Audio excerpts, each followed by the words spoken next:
Yang kami hormati Menteri Agama Republik Indonesia periode 2014-2019 Bapak Dr. Haji Lukman Hakim Saifuddin.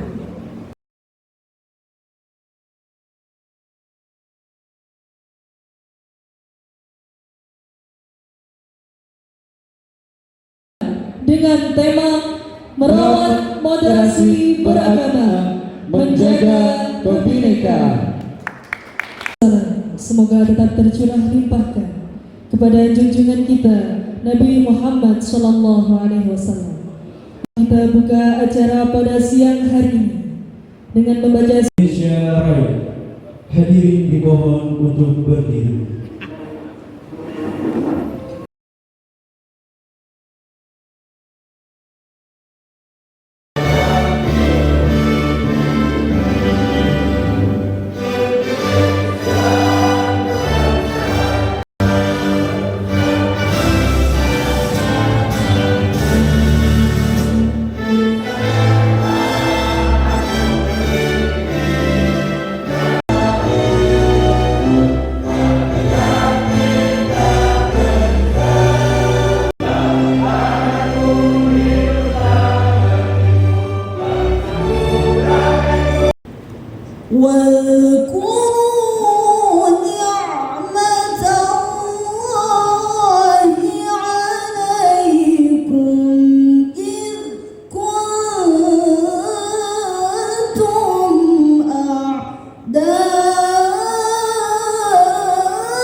Warahmatullahi wabarakatuh.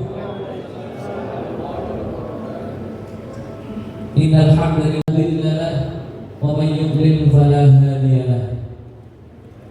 Asyhadu an la ilaha illallah wahdahu la syarika lah. Republik Indonesia periode 2014-2019 yang telah memberikan bantuan moral kepada kita dengan kehadiran para beliau pada siang jelang sore hari ini, dan para narasumber yang pada saatnya akan memberikan halakoh kebangsaan ini yang dapat kami sampaikan.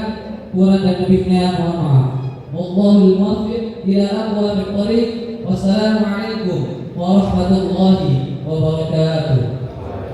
Persilakan.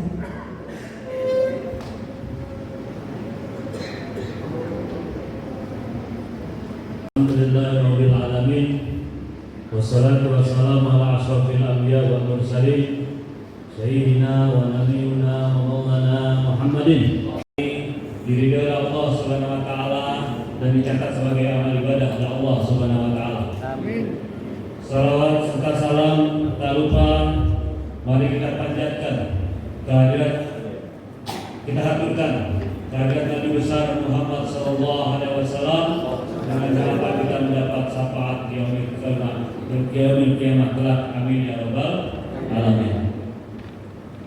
Bapak, Ibu, sahabat-sahabat yang hadir pada sore hari ini, pertama terima kasih kepada sahabat dan seluruh panitia yang sudah menyelenggarakan acara ini.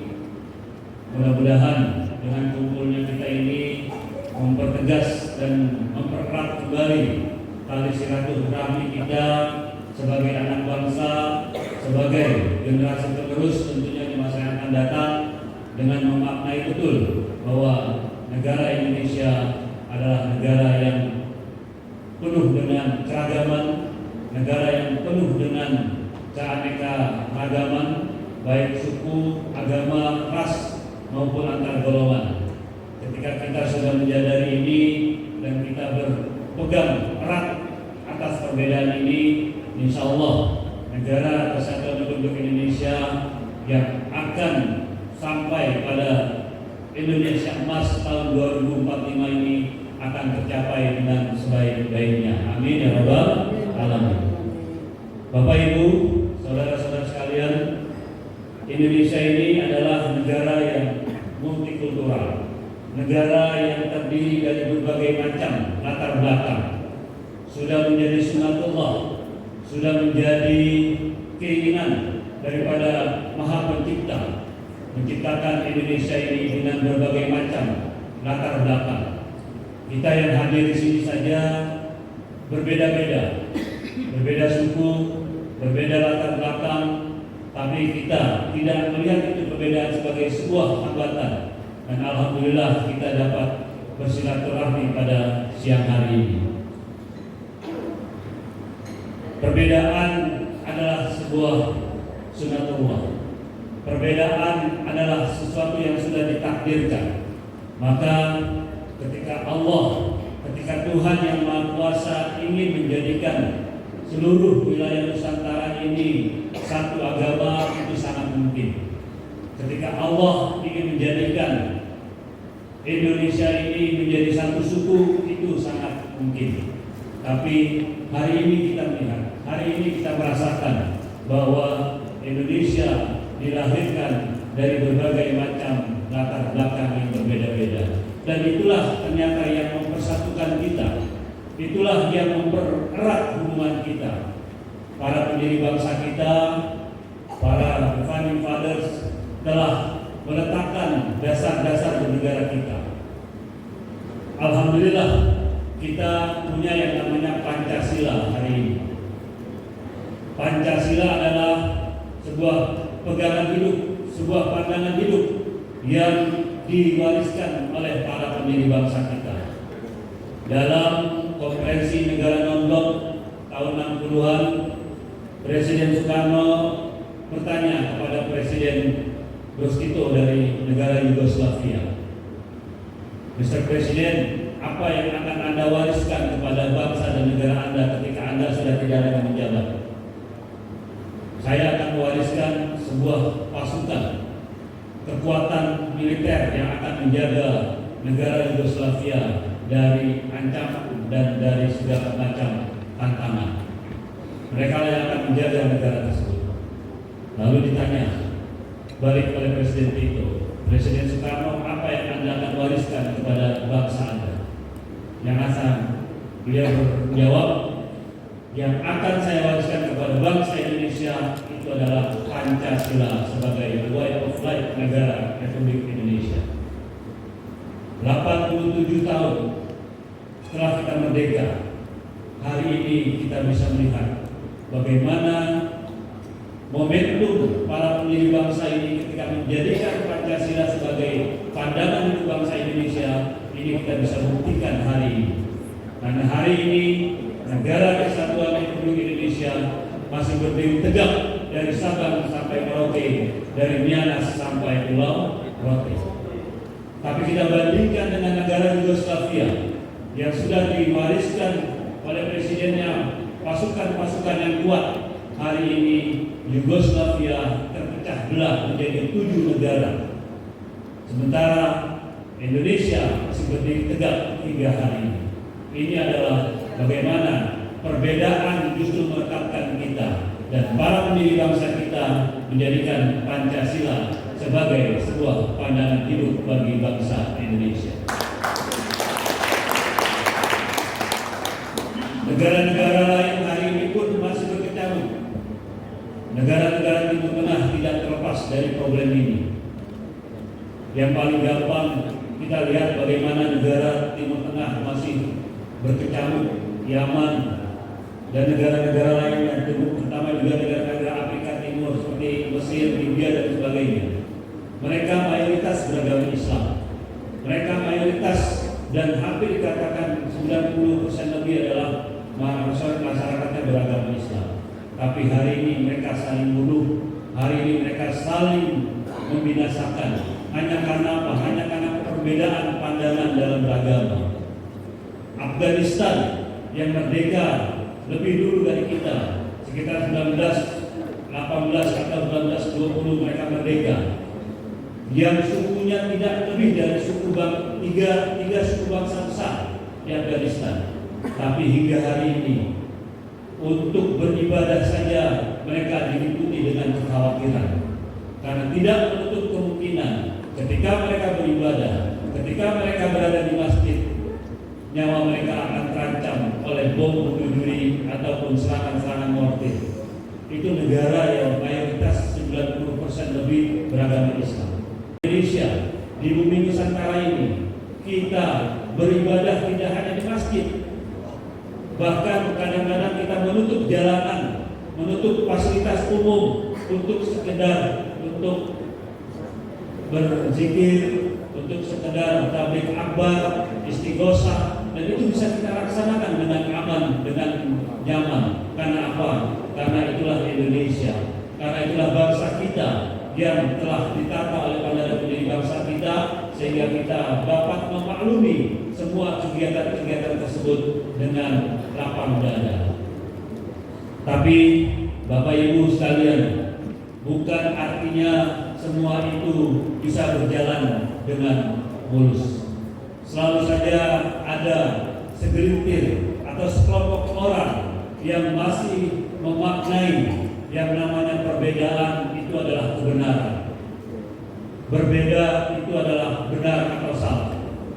Berbeda adalah paling berhak menyatakan kebenarannya. Masih ada di sekitar kita, di kelompok-kelompok kita yang memaknai perbedaan itu seperti demikian adanya. Pada hari ini saya ingin sedikit menyampaikan beberapa pemikiran tentang bagaimana kita merawat perbedaan itu dalam sebuah sikap moderasi beragama. Moderasi beragama ini adalah salah satu program prioritas Kementerian Agama, dan alhamdulillah program ini sudah dicanangkan oleh Bapak Menteri Agama, Bapak Dr. Haji Uthman Hakim Saifuddin periode 2014-2019. Dasar-dasarnya sudah beliau lakukan, dan hari ini alhamdulillah kami di Kementerian Agama melanjutkan dan lebih memaknai lagi apa yang beliau cita-citakan. Mudah-mudahan ini sebagai masuk program prioritas ini bisa kita canangkan, moderasi beragama ini betul-betul bisa terwujud di antara kita. Moderasi beragama sebenarnya sudah ada di antara kita. Sikap moderat di antara kita sebenarnya sudah kita laksanakan, sudah kita jalankan, sudah kita praktekkan dalam kehidupan sehari-hari. Kenapa harus diformalkan? Kenapa harus menjadi program prioritas? Karena ini penting untuk menjaga negara kesatuan Republik Indonesia. Bapak, Ibu, sahabat-sahabat, hadirin hadirat yang saya hormati, sikap moderat beragama contohnya yang saya rasakan secara langsung, Pak Menteri Agama, Pak Luqman Hakim, saya ini alhamdulillah keturunan Betawi asli. Ayah ibu saya orang Betawi. Dulu waktu saya kecil, Pak Luqman, saya itu tidak pernah disuruh sholat oleh orang tua saya. Saya tidak pernah disuruh atau diperintah sholat oleh orang tua saya. Tapi saya itu diperintahnya sembahyang. Saya diperintahnya sembahyang. Kalau kita cermati dua kata ini bermakna beda sebenarnya dalam katanya, dalam perkataan atau dalam arti yang mungkin dalam arti yang sempit.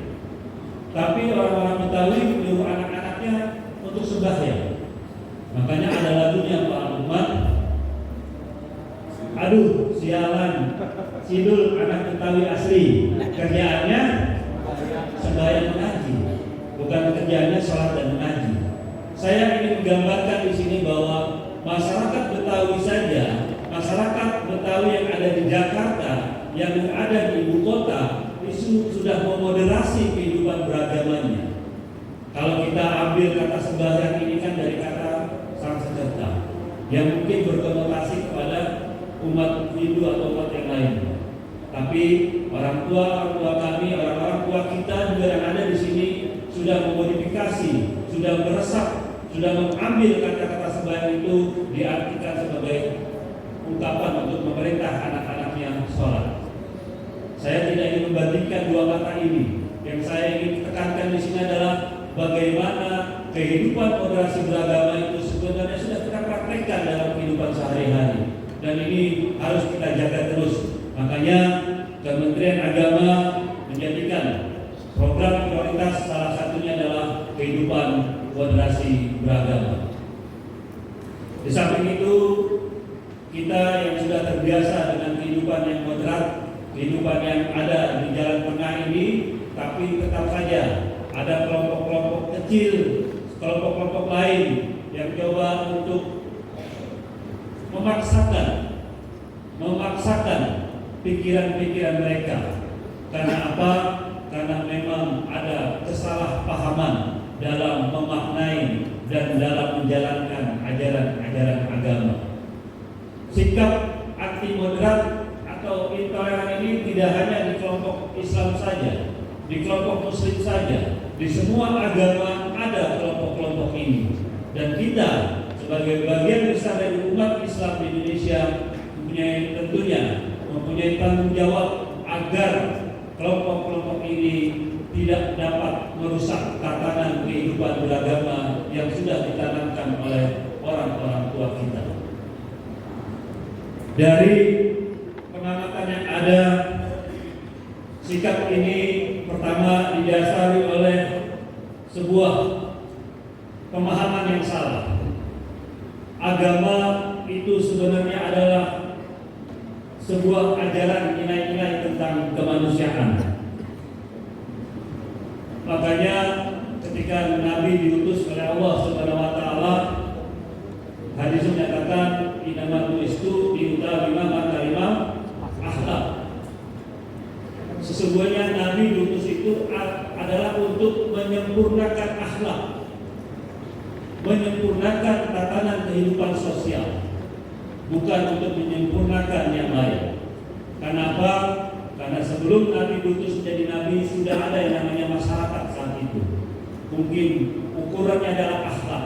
Maka ketika ukurannya akhlak itu adalah ukurannya tentang nilai-nilai, tentang ajaran-ajaran kebaikan dan seterusnya. Maka kita harus mewaspadai lahirnya beberapa kelompok yang hari ini muncul sebagai fenomena-fenomena baru, di mana banyak orang yang beragama akan tetapi hidupnya semakin eksklusif, hidupnya semakin menutup diri dari perbedaan-perbedaan yang ada. Padahal agama mengajarkan tentang arti kehidupan beragama secara inklusif.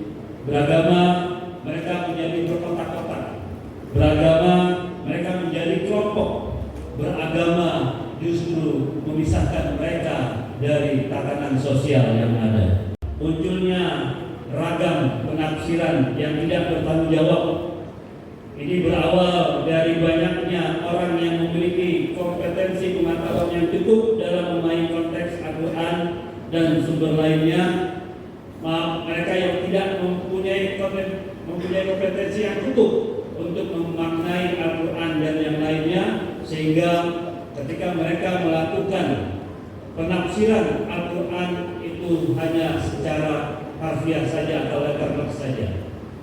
Ini kita kenal dengan kelompok klaim kebenaran. Mereka yang mengklaim paling benar, mereka yang mengklaim paling paham tentang agama, dan tak terkadang mereka melakukan fatwa-fatwa yang akhirnya menistakan kelompok-kelompok lain yang tidak sependapat dengan mereka. Nah, klaim kebenaran inilah yang akhirnya hari ini memunculkan sebuah potensi konflik. Kita tahu di Timur Tengah, di negara-negara Afrika Timur yang mayoritas Islam, klaim kebenaran inilah yang akhirnya menjadikan masyarakat terbelah. Masyarakat saling membunuh, masyarakat saling membinasakan, tanpa lagi melihat persaudaraan baik sesama umat Islam maupun persaudaraan sebagai umat manusia. Kelompok klaim kebenaran ini hakikatnya adalah mereka yang tereliminir dari kehidupan keagamaan, kehidupan agama sebelumnya. Kelompok-kelompok ini berhasil merekrut mereka yang awalnya mereka hidup dalam sebuah kehidupan yang kelam, kehidupan yang salah di masa lalunya. Ini biasanya kita kenal dengan kelompok-kelompok hijrah yang hari ini tumbuh subur, terutama di perkotaan. Mereka yang sudah mapan secara ekonomi, mereka yang sudah hidup dalam batas kehidupan yang layak, mereka berada di atas kehidupan yang layak, tapi masa kelamnya mereka biasanya jauh dari kehidupan beragama. Mereka hidupnya kelam, mereka lebih banyak berbuat maksiat sebelumnya. Ketika menemukan titik jenuhnya, mereka bertobat, mereka ingin hijrah. Tapi sayangnya kelompok-kelompok ini banyak dikelola oleh mereka yang masuk dalam kategori yang kedua ini, yaitu yang mengklaim kebenaran tunggal. Sehingga dalam memaknai kehidupan beragama mereka sangat kencang talinya, sangat tegas dalam mengartikan semua ajaran-ajaran agama kita. Ditambah lagi karena mereka ingin membalas sekian puluh tahun mereka hidup dalam sebuah kehidupan yang kelam. Mereka memaknai kehidupan mereka yang singkat, sisa hidup mereka. Jadi mereka ingin membalas sebuah kehidupan yang kelam itu untuk menjadikan sisa umur mereka dengan kehidupan beragama yang totalitas. Nah sayangnya ketika totalitas ini mereka tidak membuka mata hati mereka karena mereka berguru pada guru-guru yang salah.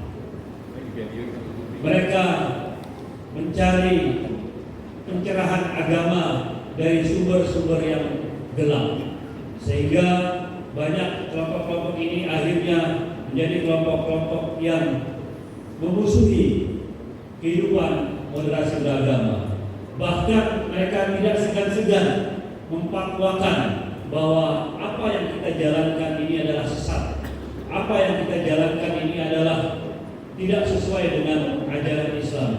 Bahkan sampai mereka tega untuk mengkafirkan saudara-saudara sendiri akibat dari pemahaman yang salah ini. Kelompok yang ketiga adalah munculnya kelompok-kelompok intoleran yang beragama berpotensi terjadinya konflik berlatar belakang agama yang terus berkelanjutan dan berkembang di Indonesia. Apa yang disampaikan oleh Menteri Agama beberapa hari yang lalu di Garut dalam acara Tarekat At-Tijaniyah di Pondok Pesantren Al-Jawiyah, Menteri Agama menyampaikan kita jangan sampai memilih salah pemimpin-pemimpin kita di masa yang akan datang. Jangan sampai kita memilih pemimpin kita yang pernah memecah belah bangsa ini dengan landasan-landasan agama. Jangan sampai kita memilih pemimpin yang dalam masa lalunya menjadikan agama sebagai media untuk memecah belah bangsa kita. Ini harus kita sampaikan kepada seluruh masyarakat kita agar kita terus gaungkan. Jangan sampai kita nanti terjebak dalam sebuah polarisasi kehidupan beragama. Bapak, Ibu, saudara-saudara sekalian, saya ini tadi sampaikan warga Jakarta. 2017 saya merasakan betul bagaimana polarisasi agama ini dijadikan sebuah tameng dalam kontestasi politik tersebut. Kami mengalami sendiri. Kebetulan Pak Lukman saat itu saya masih ketua Ansor DKI Jakarta. Ada salah satu warga Jakarta yang meninggal dunia karena beliau almarhumah ini berbeda pilihan politik saat itu. Maka ada bukan fatwa ya, kejadian yang sangat miris buat kita semua. Almarhumah ini tidak mau bukan almarhumahnya, warga sekitar melalui dengan tokoh-tokoh setempat itu tidak mau menjalankan fardu kifayahnya sampai mengkafani, mensolatkan dan menguburkan, mereka tidak mau. Bahkan tidak diperbolehkan disolatkan di masjid atau di musola tempat beliau tinggal. Ini sebuah kejadian nyata Bapak Ibu sekalian. Ketika agama dijadikan sebuah produk politik, ketika agama dijadikan landasan dalam untuk mencapai tujuan. Akhirnya saat itu kebetulan saya sebagai ketua Ansor memerintahkan kepada anak buah saya Banser untuk mengambil tanggung jawab fardu kifayah warga tersebut. Akhirnya kita ambil alih, kita sholat, kita kafani, kita sholatkan dan kita kuburkan. Alhamdulillah, karena kita sudah menjalankan, mudah-mudahan warga yang berbuat demikian itu tidak terkena dosanya karena fardu kifayahnya sudah diambil alih oleh teman-teman kita. Dan ini kisah nyata. Kita tidak mau hal ini terulang di antara kita semua, karena pilihan-pilihan politik ini menjadikan kita terputus.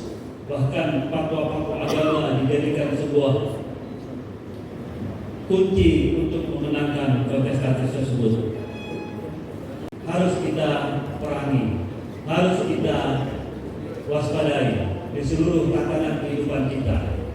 Terlebih lagi di dunia pendidikan yang sangat penting, karena banyak hari ini atau muncul hari ini ada beberapa sekolah yang mulai mengharamkan upacara, yang melarang murid-muridnya menyanyikan Indonesia Raya, yang mengharamkan hormat kepada bendera merah putih.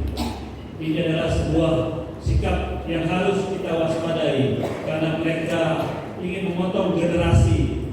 Ketika generasi kita, generasi di bawah kita masih bisa berpegang erat dalam Bhinneka Tunggal Ika, tapi mereka sasar anak didik yang masih di bawah umur, ditanamkan sikap-sikap intoleransi, dan tidak menutup kemungkinan ketika anak didik ini besar, mereka akan bersikap sangat intoleran terhadap orang lain. Nah, ini tentunya harus kita jaga. Yang keempat, anti nasionalisme. Tadi yang saya gambarkan, sikap-sikap anti nasionalisme ini tidak hanya di kelompok-kelompok tertentu, tapi sudah merasuk pada dunia pendidikan kita. Sementara orang-orang tua kita, kiai-kiai kita, habaib-habaib kita, ini sudah mengajarkan bagaimana patriotisme kita terhadap nasionalisme. Bahkan Kiai Haji Wahab Abdullah menciptakan lagu Subhanul Waton sebagai Yahlal Waton, sebagai bentuk tanda kecintaan beliau terhadap negara ini. Dan hari ini lagu ini sering bergema di seluruh acara-acara yang tidak lepas dari keinginan untuk terus menghidupkan rasa nasionalisme kita. Dan alhamdulillah hari ini kita masih punya PBNU. Apa itu PBNU? Itu Pancasila, Bhinneka Tunggal Ika, Negara Kesatuan Republik Indonesia, dan Undang-Undang Dasar 1945. Dengan 4 dasar, 4 pilar kebangsaan inilah yang hari ini kita masih terjaga dan insya Allah terus terjaga. Selama PBNU ini menjadi dasar dari kita untuk menetapkan sikap kita tentang berbangsa dan negara, insya Allah negara ini akan selalu dilindungi oleh Allah SWT, dan tujuan negara kita mencapai negara yang adil, makmur, negara yang sentosa. Mudah-mudahan ini bisa terwujud di masa-masa yang akan datang. Kesimpulannya, Bapak Ibu, saudara-saudara sekalian, hari ini kita harus mewaspadai 3 kelompok yang hari ini ada di tengah-tengah kita, mungkin ada di tengah-tengah kita. Pertama, kelompok yang mengaku paling benar, yaitu klaim kebenaran tunggal. Inilah kelompok-kelompok yang merusak toleransi, yang merusak kehidupan moderasi beragama. Klaim tunggal tentang kebenaran inilah yang akhirnya ketika saya benar, maka yang lain adalah salah. Ketika saya mengatakan bahwa kelompok saya lah yang paling sah untuk menyatakan sebuah kebenaran, maka kelompok lain itu menjadi sesat adanya. Nah, klaim kebenaran tunggal inilah yang hari ini mungkin sudah ada di antara kita, dan mungkin saja sanak saudara kita sudah menjadi bagian dari penganut kelompok-kelompok klaim kebenaran tunggal ini. Siapa mereka? Mereka yang akhirnya menjadi teroris, mereka yang akhirnya menjadi kelompok-kelompok radikal. Inilah didasari oleh klaim kebenaran tunggal ini. Kalau kita pikir, kalau kita resapi, mana mungkin orang mau membunuh saudaranya sendiri, orang mau membunuh saudaranya yang sedang beribadah, walaupun itu ibadah di tempat ibadah mereka, di gereja dan lain sebagainya. Mereka melakukan bom bunuh diri. Apa dasarnya ketika mereka menghancurkan nilai-nilai kemanusiaan, tapi dengan janji-janji surga yang mereka akan dapati? Apa yang menyebabkan mereka seperti itu? Ini karena adanya klaim kebenaran tunggal tadi, yang pada dasarnya karena mereka salah memilih guru-guru mereka untuk belajar agama. Yang hadir di sini, Kiai Haji Mansur dan lain sebagainya, kita tahu sangat keilmuan beliau. Ketika sangat keilmuannya jelas, insya Allah itu akan mengajarkan sebuah kesejukan dan sebuah rahmatan lil alamin buat kita semuanya. Tapi ketika orang belajar agama dengan sumber-sumber YouTube, dengan sumber-sumber media sosial, tentu kita akan pastikan mereka akan terputus sanad keilmuannya.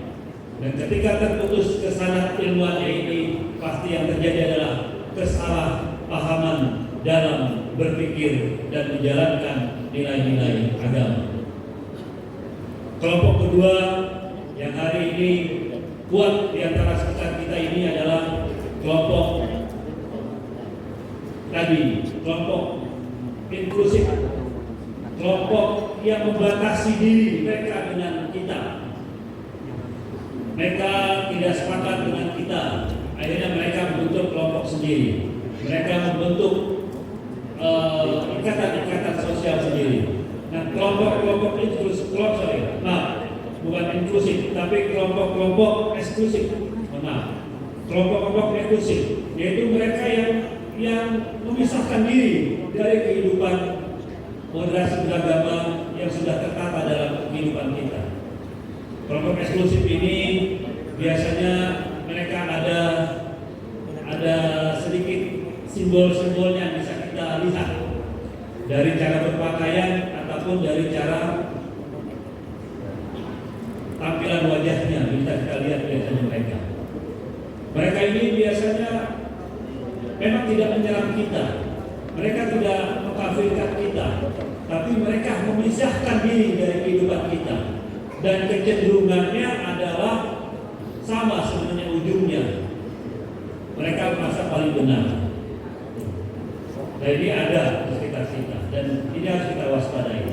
Nah, kelompok ketiga yang bisa mengganggu kehidupan moderasi beragama kita adalah kelompok ideologi transnasional.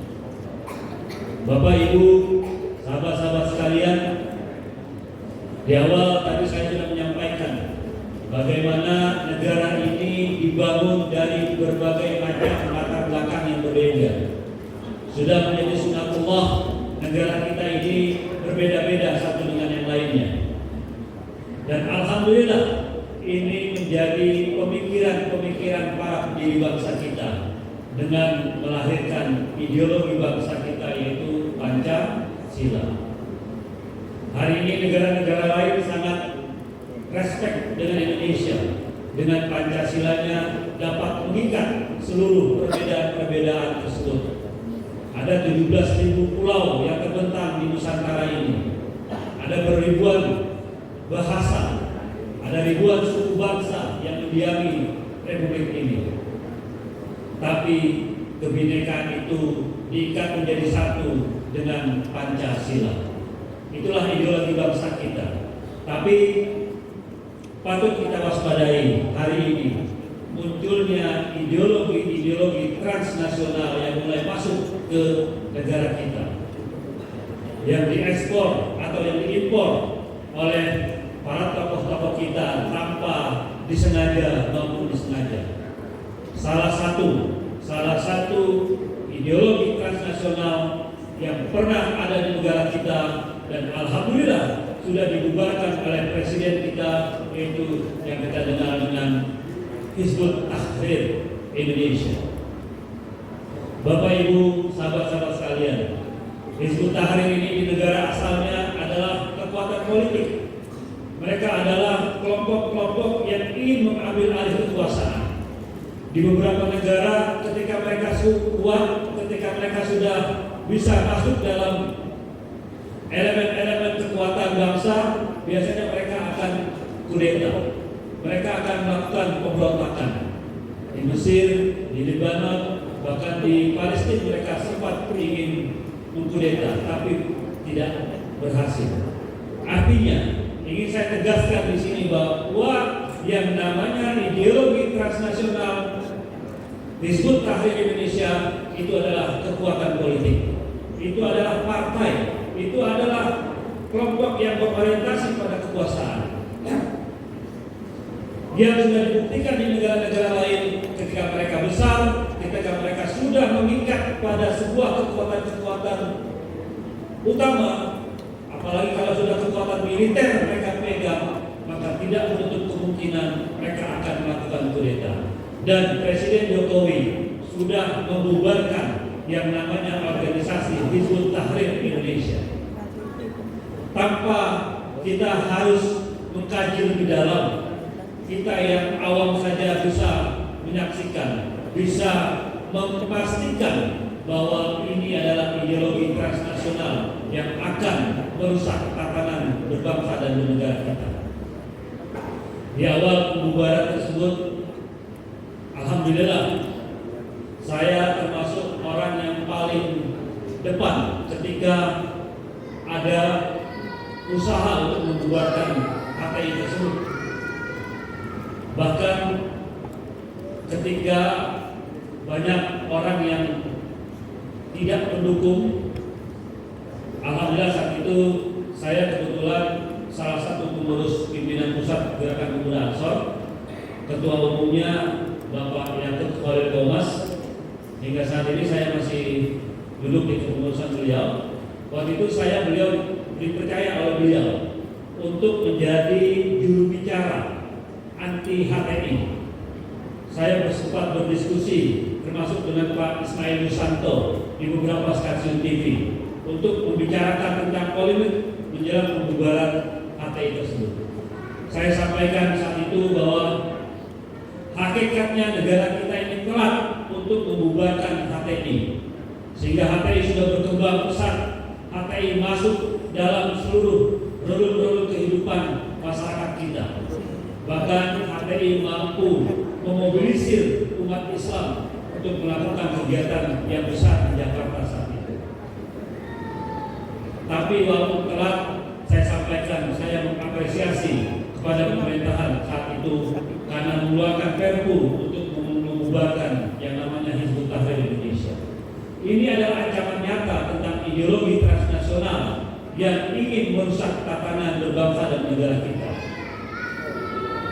Sebab saya pertanyakan, ketika umpamanya HTI berhasil berkembang dan menguasai negara ini, apakah akan ada yang namanya Pancasila? Apakah akan ada yang namanya Bhinneka Tunggal Ika? Apakah akan ada yang namanya Undang-Undang Dasar 1945? Apakah akan ada tetap kita dalam negara kesatuan Republik Indonesia? dan beliau tidak bisa menjawab. Karena HTI hakikatnya adalah ajaran internasionalisme yang meniadakan batas-batas negara dan bangsa dalam satu kepemimpinan yang internasional. Saya ingin menyampaikan bahaya tiga kelompok tadi ini mungkin saja sudah ada di antara sekitaran kita, dan mungkin saja ada adik-adik kita, kakak kita, sepupu kita, ataupun anak-anak didik kita yang masuk dalam tiga kelompok ini yang harus kita waspadai dan harus kita jaga. Mudah-mudahan mereka tidak terbawa ke arus yang lebih dalam lagi dalam sebuah pandangan-pandangan yang menyesatkan. Oleh karena itu menjadi penting untuk kita terus mengedepankan nilai-nilai sosial yang berbasis terhadap moderasi beragama, yang tujuannya untuk menjadikan negara kita menjadi negara baldatun thayyibatun wa rabbun ghafur, guna memperbaiki terus lapisan-lapisan masyarakat yang tergores isu-isu agama yang bisa memecah belah bangsa kita. Demikianlah sambutan dan kritik yang dapat saya sampaikan. Sekali lagi saya mengucapkan selamat atas diselenggarakannya halaqah kebangsaan ini dengan tema merawat moderasi beragama, menjaga kebinekaan. Akhir kalam saya ucapkan wallahul muwaffiq ila aqwamit thoriq, wabillahi taufiq wal hidayah wa ridha wal inayah. Wassalamualaikum warahmatullahi wabarakatuh. Waalaikumsalam.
Assalamualaikum warahmatullahi wabarakatuh. Pada kesempatan hari ini, wabil khusus sahabat saya, mentor saya, senior saya.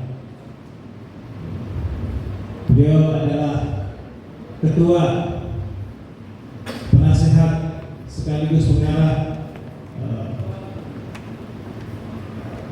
adik-adik kita mahasiswa Madrasah Al-Quran atau JMB, yaitu Bapak Haji Kudus Condro Sito. Mudah-mudahan siapapun yang hadir pada kesempatan hari ini mendapatkan rahmat, berkat, dan taufik dari Allah Subhanahu wa Ta'ala. Posisikan di tengah, ya pasti kita pilih yang mana. Di tengah itu bainan torfai, itu berlebih-lebihan, hulu, atau tatoruf, melampaui batas. Moderasi itu adalah bainan torfai, di antara dua kutubnya yang ekstrim, sama-sama ekstrim. Yang ingin memiliki buku moderasi beragama karya Bapak Dr. Haji Lukman Habib Saidudi harap menghubungi nomor atau link yang tertera di layar.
betul.